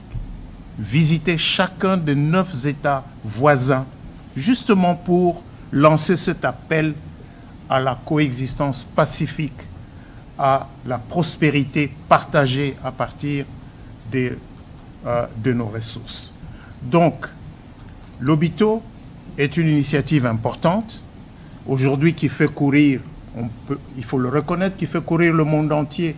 Ce n'est pas que les États-Unis, c'est également l'Union européenne, c'est les autres institutions financières multilatérales qui veulent bien voir se mettre en place, de notre point de vue, pas seulement un simple corridor de transport, mais un vrai corridor de développement. Parce que ce que nous ne voulons pas, c'est de faire, de favoriser par ce chemin de fer l'exportation de nos matières premières brutes, mais à l'aide des investissements dans le secteur de l'énergie, dans le secteur du transport, dans le secteur de plateformes logistiques, justement de favoriser l'éclosion des espaces de production et de valorisation de nos ressources minérales. Monsieur le gouverneur, je me tourne de votre côté parce que sur cette question, il y a eu beaucoup de spéculations, disant que nous voulons donner l'accès à nos ressources aux Rwandais pour qu'ils arrêtent de faire de nous agresser. Certains disaient qu'on a fait le bradage. Certains disaient que dans ce qui se prépare dans le cadre d'intégration économique régionale, la République démocratique du Congo est perdante. Est-ce que vous pouvez, à travers cette question, rassurer nos compatriotes qu'aucun intérêt de la République n'a été bradé? Bon, je crois que c'est toujours ça la spéculation quand on parle de la RDC. Mais le cadre économique, le cadre d'intégration économique régionale va être public, tout le monde pourra le lire. En fait, l'objectif, il faut toujours aller dans l'objectif profond. C'est que l'exploitation de nos ressources par le Rwanda est une réalité. Il fallait régler ce problème. Le premier problème... De manière illicite, il faut préciser. Bien sûr. Par les réseaux de proxy bien et sûr, les trafiquants. Le pillage par la guerre, je l'ai expliqué ici, c'est que cette guerre, la raison fondamentale de la guerre, c'était piller nos ressources pour fournir, au fait, l'industrie du numérique, pour faire court. Alors, le cadre d'intégration économique régionale affirme d'abord une chose, la souveraineté de la RDC sur ses ressources. Pourquoi? Parce que pour créer une chaîne d'approvisionnement qui a une autre chaîne d'approvisionnement alternative à la place de ce qui a fonctionné pendant plus de 30 ans avec le Rwanda, il nous faudra du temps. Donc il faut d'abord faire en sorte qu'un produit qui vient du Congo soit estampillé Made in Congo, même si il devrait passer par le Rwanda, ce qui n'est pas le cas aujourd'hui. Le cadre d'intégration régionale économique le garantit. Deuxième chose, on garantit à chaque pays de pouvoir développer lui-même ses propres industries minières, de pouvoir transformer chez lui. C'est garanti. Et on dit ceci, si les deux pays trouvent des zones ou bien des terrains d'entente pour des développements communs, ils peuvent le faire. On ne dit pas qu'ils doivent mutuellement travailler mutuellement, non. ce n'est pas une obligation, c'est écrit noir sur blanc. S'ils ont ils trouvent des opportunités de développement commun, ils peuvent le faire. On ne peut pas le refuser.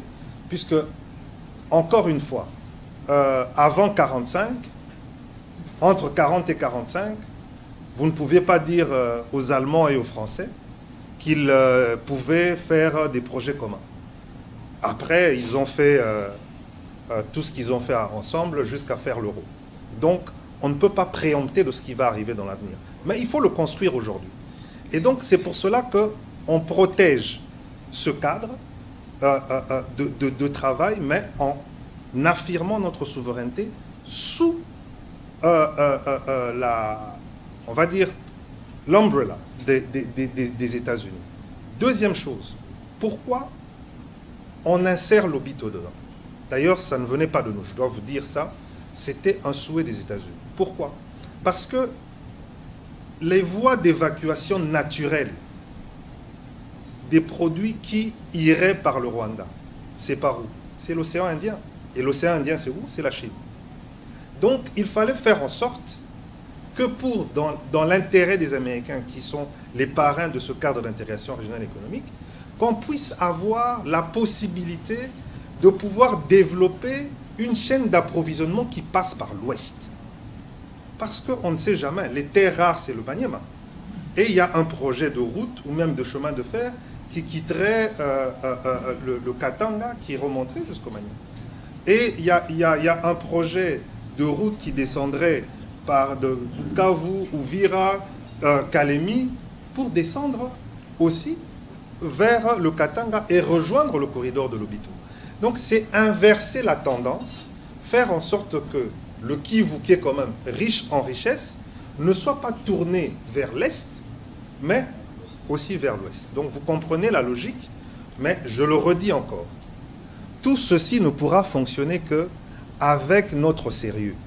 C'est quand nous allons nous montrer des partenaires sérieux. Et moi, je le dis vraiment sans langue de bois. Ils ont expérimenté pendant 30 ans une coopération sur nos matières premières avec le Rwanda. Ça a fonctionné. Vos iPhones ici, vos Samsung, le coltan vient de chez nous, ça passe par le Rwanda, mais ça approvisionne les usines qui produisent les téléphones portables qui sont vendus au monde entier, y compris à nous les Congolais.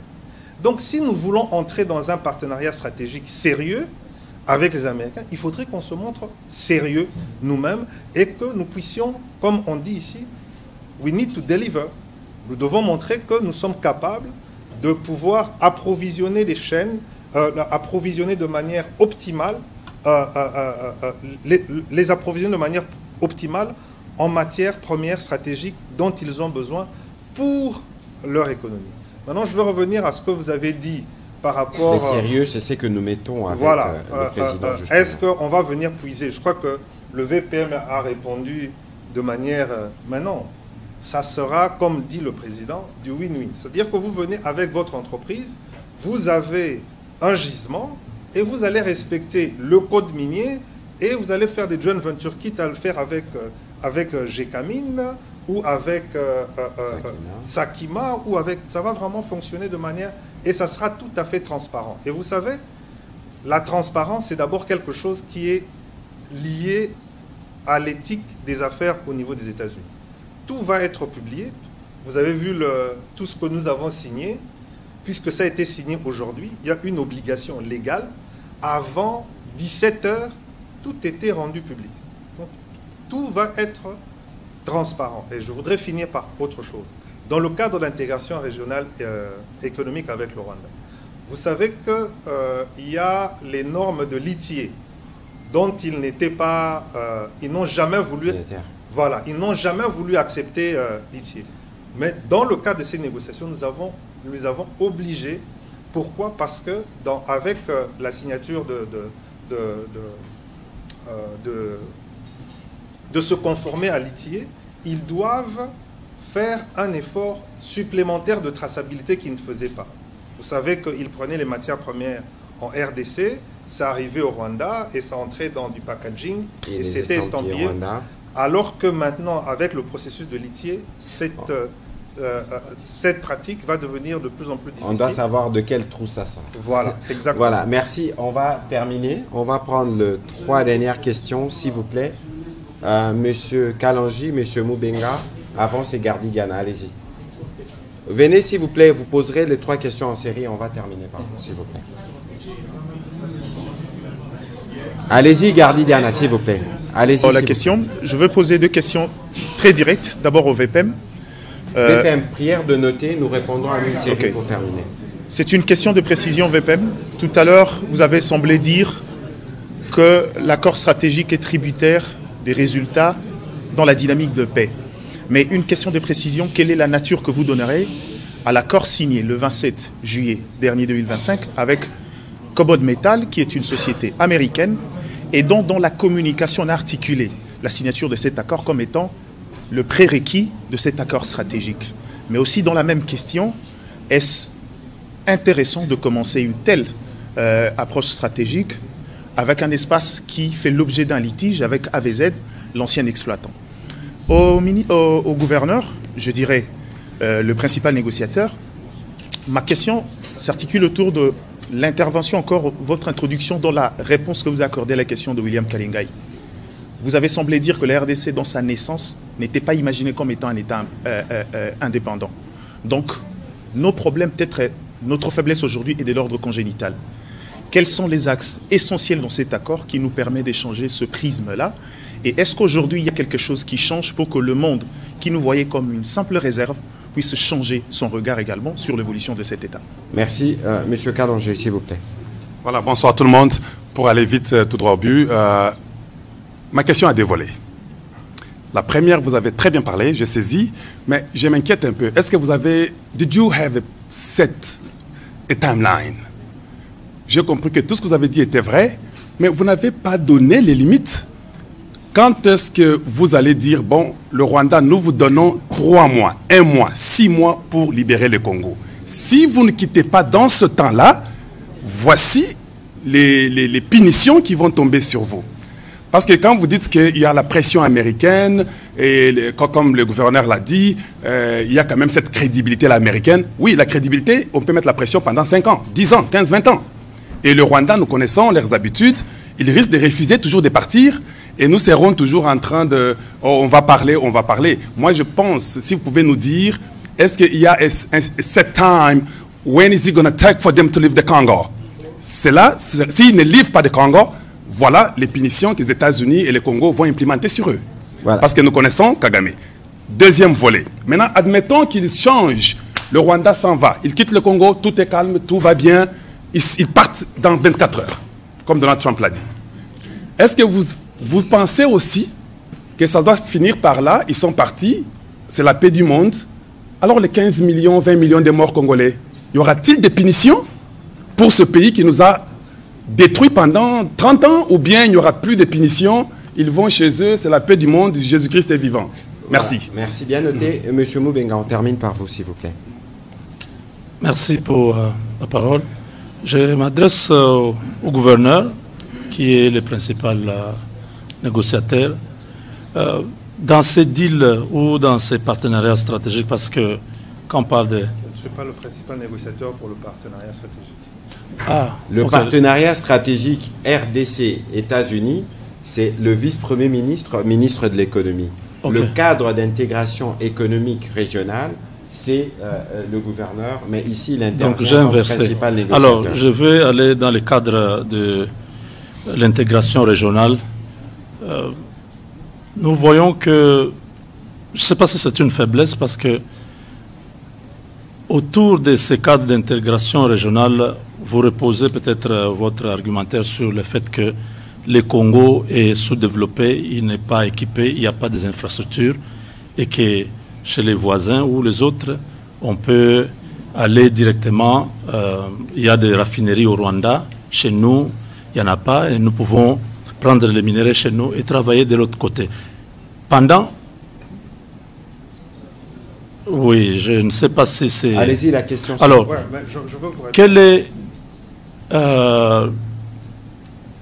les timings pour la RDC de pouvoir se reconstruire où se construire, avoir des raffineries et avoir l'électricité parce qu'il y a un déficit majeur avec Inga et tout ça. On ne peut pas attendre, les entreprises américaines veulent directement venir travailler au Congo. Quel est le temps que vous, en tant que gouvernement, vous avez prévu pour que cela soit possible? Et pour la deuxième question, avec les partenariats stratégiques, la Chine est aujourd'hui un principal partenaire de la RDC. Quelle est sa place dans ces partenariats que vous venez de signer aujourd'hui? Est-ce qu'il y a un conflit entre les deux grandes puissances qui vont se battre chez nous et les bombes vont tomber sur nous, ou vous avez vraiment garanti aux Chinois que non, de toutes les façons, nous sommes avec les Américains, vous venez de temps en temps la nuit aussi prendre votre part? Voilà, merci pour vos questions. On va commencer. Allez-y alors, rapidement, Madame Rachel. Non. Au fait, c'est juste une petite question de précision, mais qui va compléter la question de mon collègue Kalonji. C'est sur la question des contraintes, le temps. Quand on lit l'accord, sur la question, par exemple, du cadre d'intégration économique et régionale, il y a un deadline qui est donné dans cet accord. Après 3 mois après l'entrée en vigueur du présent accord, le cadre d'intégration économique régionale, en plusieurs étapes, sera défini dans un accord distinct. Vous avez l'accord, Monsieur le ministre. Il y a un délai qui est donné. Dans le cadre du mécanisme conjoint de coordination de sécurité, là aussi, il y a un délai qui est donné, 30 jours à compter de l'entrée en vigueur du présent accord. Mais sur la question du désengagement, qui est une question fondamentale et sur laquelle le peuple congolais s'attend à ce que la solution puisse arriver de le retour de la paix définitive et principalement les populations de l'Est, il n'y a aucune date qui est avancée. Là, il est simplement dit que d'une manière séquencée et coordonnée avec le désengagement des forces, et comme les disposeront d'autres accords à venir, les partis appuient le désengagement, le désarmement et intégration des groupes armés non étatiques. Ça, c'est sur la question du désengagement. Ce qui veut dire qu'il n'y a aucune contrainte de date. Ouais, c'était juste une question de précision. Et c'est ça qui met en cause la question de... Voilà. Parce que votre question recoupe à celle posée tout à l'heure, je pense, par M. Peter Tani. Monsieur le vice-premier ministre, la Chine, qui est dans un challenge mondial avec les États-Unis, on va commencer par vous et le gouverneur va prendre les volets des questions qui le concernent et je terminerai par la question de M. Kalonji et de Mme Rachel. Allez-y, s'il vous plaît. Ben, je pense que nous n'avons pas signé un accord pour remplacer un partenaire par un autre. La position de la République démocratique du Congo, c'est que nous avons intérêt à diversifier nos partenariats. Nous avons un cadre de coopération entre la République démocratique du Congo et la Chine qui est en vigueur, qui permet aujourd'hui d'ailleurs de financer un certain nombre de projets d'infrastructures qui sont en cours. Regardez ce qui se passe sur la RN1. Les travaux sur la RN1 avancent bien. Les travaux sur les 2 rocades à Kinshasa avancent. C'est des financements du programme sino-congolais. Parlons justement des ressources minières. Qu'est-ce que nous avons, disons, entre 2000 et 2025, c'est-à-dire sur les 25 dernières années, qu'est-ce que nous avons réalisé comme découverture pour savoir s'il n'y a pas encore une mine d'une certaine importance ici ou là? Pas grand-chose. Donc, ne considérons pas qu'il y a un potentiel limité et que sur ce potentiel limité, nous allons nous mettre au milieu de 2 géants qui vont se battre en nous piétinant. La collaboration avec la Chine, elle se poursuit dans un certain nombre de domaines. Le président de la République a pris part aux travaux du FOCAC, du Forum de coopération entre la Chine et l'Afrique. Moi-même, il y a quelques semaines, il y a quelques jours, je pense, j'ai pris part à un forum de coopération, économique entre la Chine et l'Afrique. Donc, ça, c'est un cadre qui existe. Et regardez ce que nous avons mis dans ce texte. Et là, je peux répondre à une question qui a été posée au sujet de Cobalt et des autres entreprises. L'accord n'a pas été fait pour une entreprise ou pour un projet particulier. Il est fait, c'est un cadre général qui a, entre autres choses, pour objectif, et je voudrais le répéter encore, entre autres choses pour objectif, dans le domaine économique et commercial, d'ouvrir un peu plus l'espace de la RDC aux investisseurs américains, pas seulement aux investisseurs américains, parce que l'accord parle également d'entités alignées, c'est-à-dire des investisseurs qui sont en bon terme avec les États-Unis d'Amérique et qui peuvent donc venir, qui sont éligibles autant que les entreprises américaines à ce qui est prévu. Mais l'accord va au-delà du commerce et de l'économie. L'accord parle également de coopération dans le domaine technologique, dans le domaine de la science, dans le domaine de l'éducation, tout comme l'accord parle des aspects de sécurité et de défense qui sont prévus dans un document à part qui a été signé, comme on l'a rappelé également ici. Et justement, cette question de Cobalt, je sais, hein, voilà, avec AVZ et ainsi de suite, l'un des objectifs recherchés dans cet accord, c'est aussi de rendre l'environnement d'affaires de la RDC un peu plus lisible, un peu plus prévisible pour les investisseurs. Et à cet effet, l'accord a prévu que, plutôt que de créer des incitations dans l'accord, les incitations aux investisseurs sont prévues dans une loi. Et nous allons utiliser une loi existante, la loi 13-005 de janvier 2014. Pour la petite histoire, c'est une loi qui avait été promulguée pour donner une assise légale au programme sino-congolais. Parce que c'est une loi qui fixe les facilités douanières, fiscales, parafiscales et de change pour les entreprises ayant conclu un accord de coopération avec la République démocratique du Congo. Donc, avec nos partenaires américains, on a convenu que c'est cette même loi qui va subir des amendements pour lui donner un caractère beaucoup plus global et prévoir dans cette loi des dispositions qui vont rassurer davantage les investisseurs. Je vous donne un simple exemple. Nous avons la loi sur la TVA qui prévoit que pour les miniers, la TVA remboursable doit être remboursée dans les 30 jours. En réalité, monsieur le gouverneur de la Banque centrale sait que nous traînons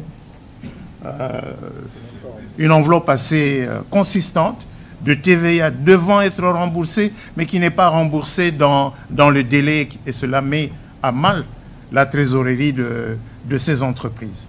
Donc nous allons essayer de prendre en compte ces remarques, ces observations qui sont faites par nos partenaires pour amender la loi, de manière à ce que cette loi, de la même manière que le code minier dispose d'un cadre unique qui rassure, qui stabilise le climat d'affaires au profit des entreprises qui investissent en République démocratique du Congo. Donc nous voulons offrir, mais il est évident, parce que c'est une loi, on ne va pas dire que c'est une loi qui est faite pour les entreprises américaines, c'est une loi qui sera faite pour toutes les autres entreprises qui veulent investir en République démocratique du Congo. Alors, monsieur le gouverneur, rapidement, pour ce qui vous concerne. Ok, je voulais juste faire une petite...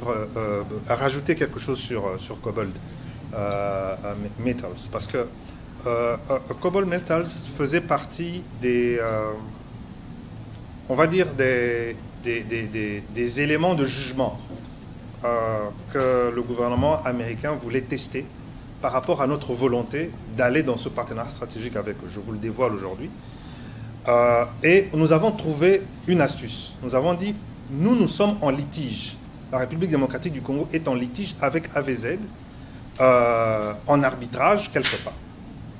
Ce que nous on fait, c'est que si vous nous garantissez que vous allez régler ce litige entre Cobalt et AVZ, nous vous donnons l'accès au lithium.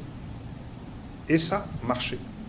Ça veut dire que nous nous sommes retrouvés ici aux États-Unis, Cobalt, AVZ et les autorités américaines, et nous avons fait la proposition de la sortie de crise sur le lithium de Manono avec AVZ.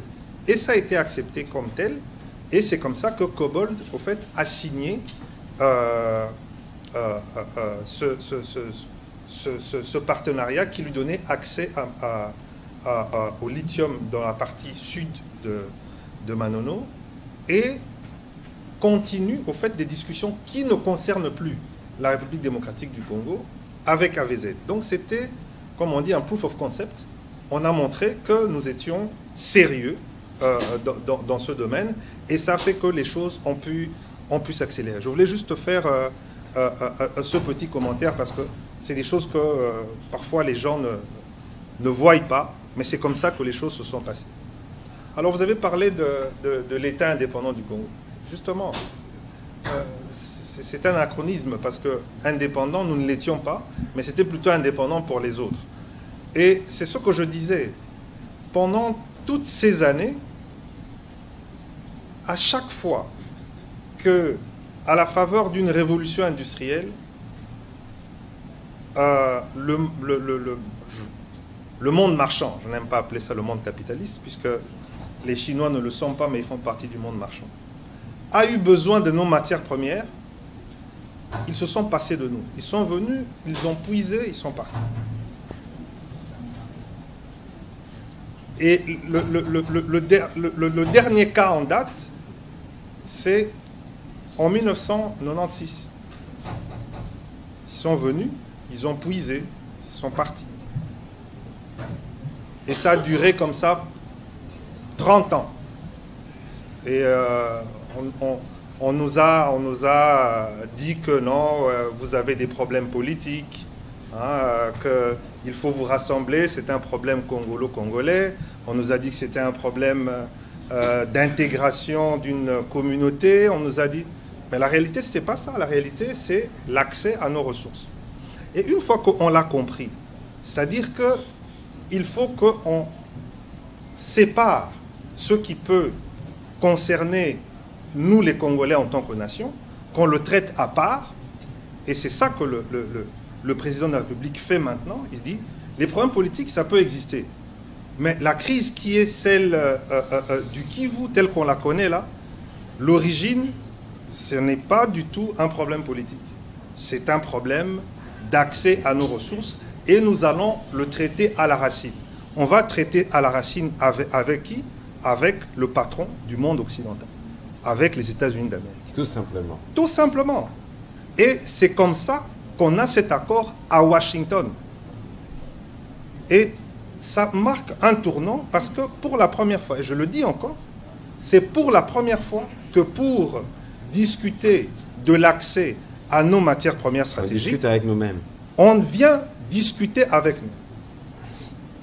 Alors que ça n'a, je vous ai montré historiquement que ça n'a jamais été le cas. Si vous avez un autre exemple où on a fait des partenariats comme l'Arabie Saoudite l'a fait avec les États-Unis sur le pétrole, sur notre uranium, sur notre cuivre, sur notre caoutchouc, vous venez me le dire. Moi, je peux remonter aussi loin de notre histoire, je ne connais pas ça. Maintenant que ça se fait, je dis encore une fois que c'est de notre responsabilité. il faudrait qu'on élève le débat, qu'on élève le niveau dans lequel nous devons placer notre pays, pour qu'on puisse mettre de côté les querelles qui puissent exister et se dire qu'en face de ce qui touche notre nation par rapport à ces questions-là, que nous puissions nous montrer responsables. Voilà. Oui. J'allais juste finir. Allez-y, terminez. Oui, la question de timeline.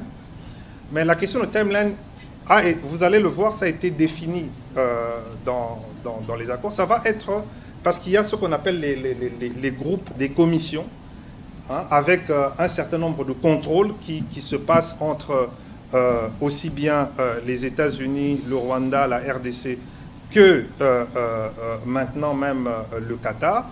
Hein, ils se réunissent souvent ici à Washington. Et c'est comme ça que ça va être. Mais moi, je dis, tout ça, c'est rien. Rappelez-vous, en 2013, vous êtes ici aux États-Unis. Il a suffi d'un coup de fil du président Obama à l'époque pour que les troupes rwandaises quittent le territoire à l'époque. Donc, tout ça, c'est bien. C'est prévu. Hein, mais je ne fais pas partie je n'ai pas fait partie de ces discussions. Mais ça existe et ça fait partie d'un processus qui est défini avec des acteurs qui sont définis. Maintenant, la justice, le président a toujours été clair là-dessus. Il a encore rappelé la dernière fois, quand il était en Serbie, et c'est même écrit dans l'accord de paix du 27 juin, que ceux qui ont commis des crimes vont être jugés. Donc la justice, elle fera son chemin. Vous savez que ce ne sont pas les premiers crimes de guerre qu'il y a eu. La justice, même si elle prend son temps, mais elle va arriver, et à partir du moment où nous savons, et je comprends que les compatriotes, nos compatriotes, et nous-mêmes, nous avons ça dans notre esprit, nous savons que nous devons juger ceux qui ont commis des crimes de guerre, des crimes contre l'humanité, des génocides chez nous en République démocratique du Congo. Dernière chose, c'était la question de M. Moubenga. C'était par rapport à est-ce que l'exploitation de nos ressources, puisque nous n'avons pas les infrastructures, si ça va continuer à se faire au Rwanda, quand est-ce que nous allons le faire? Mais c'est pour cela que, d'abord, je voulais revenir à cette question de minerais et la réaffirmation de nos lois, notamment le code minier. Vous savez que le code minier interdit l'exportation des matières premières brutes. C'est déjà ça le fait qu'on fasse reconnaître dans ce cadre d'intégration régionale économique que la RDC a le droit de respecter ses lois et notamment son code minier.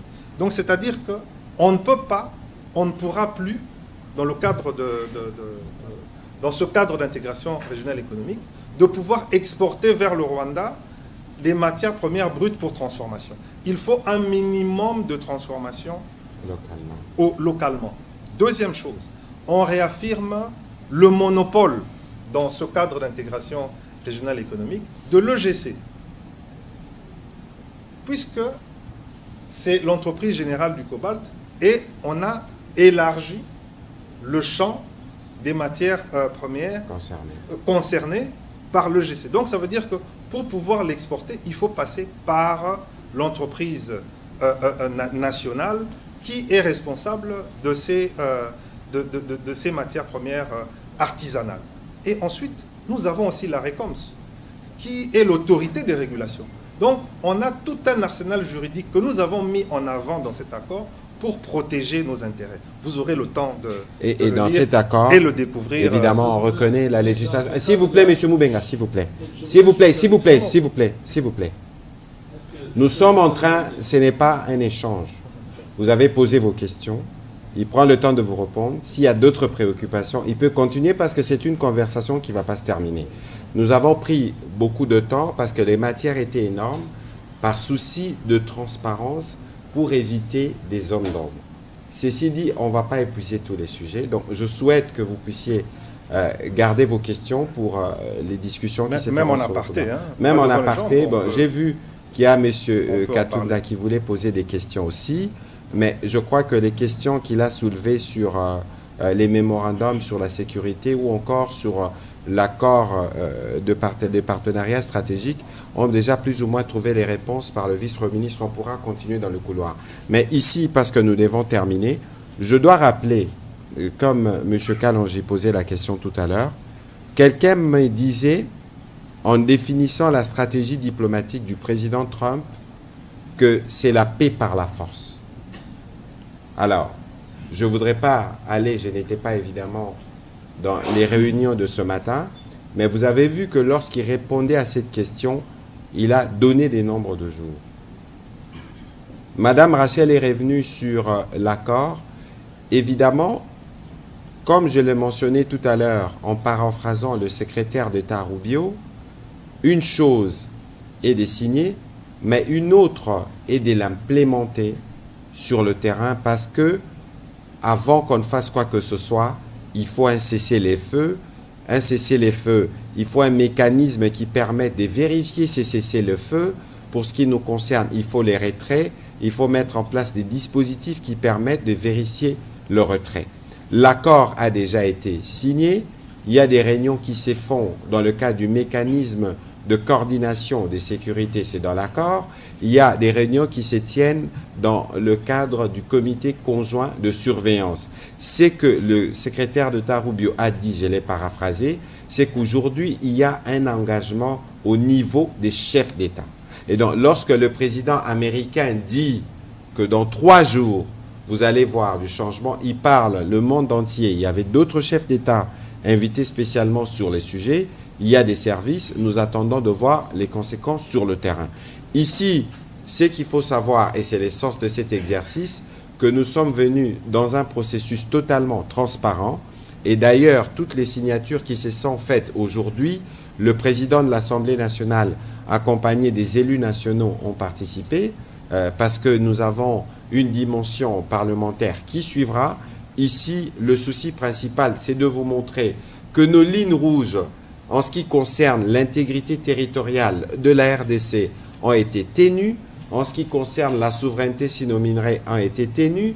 En ce qui concerne, évidemment, le rapport 50-50 que nous devons avoir avec les gouvernements américains, ont été tenus. Que les Congolais qui nous suivent à Kinshasa et partout dans le monde, en commençant ici par les États-Unis, notent que nous sommes venus ici sur un temps de gravité. Je pense que vous avez vu plus ou moins quelqu'un parler de body language ici, du président de la République. Nous serons pleinement satisfaits le jour où nos populations dans les partis qui sont sous occupation recouvreront la paix. C'est la quête dans laquelle nous sommes.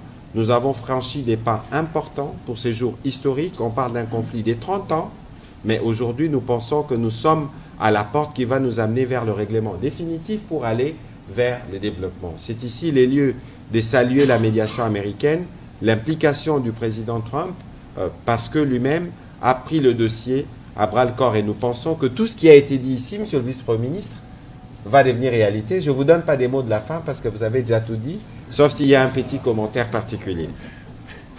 Monsieur le vice-premier ministre? Non, je pense que tout a été dit, mais le dialogue va continuer. Le plus important, je pense que c'est le fait que ce qui est fait se fait dans la transparence. Tout à fait. Les documents, certains d'entre eux sont déjà disponibles. Et vous, les amis de la presse, je suis sûr que vous avez déjà pu avoir accès à ces documents. Évidemment, il y a certains documents qui ne peuvent pas être mis sur la place publique pour des raisons évidentes. Mais il est évident qu'il y a un caractère global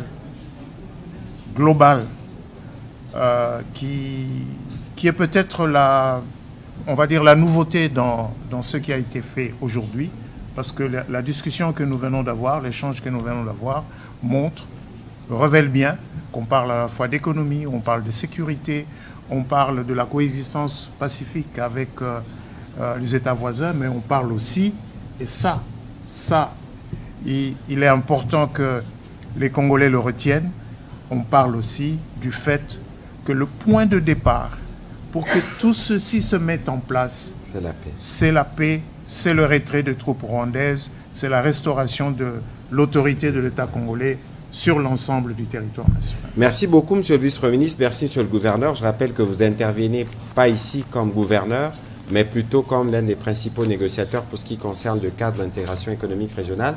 Merci à vous d'avoir été patient. La journée a été longue, mais il était de notre devoir de remplir aussi ces devoirs, permettez la tautologie, de redevabilité. Merci et bonne soirée chez vous.